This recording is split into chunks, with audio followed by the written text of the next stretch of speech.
子熙，等会儿，别动，别动，别动！你干嘛呀？我下床啊。不行不行，你现在身体不好，奶奶说了，这2天你哪儿都不能去，必须在床上休息。快躺好。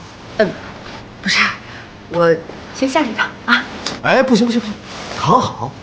你要想吃什么，想喝什么，你跟我说，我让露露做好了送上来。没问题。可是我现在有点事儿，我一定要下去一趟啊。行了，你就躺好吧。有什么事我帮你做，好吧？顾先生，我要去洗手间，你也能替我去吗？这个我真做不了。来，起来吧。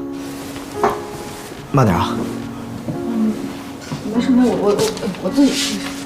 你确定可以啊？可以。他也要上厕所去。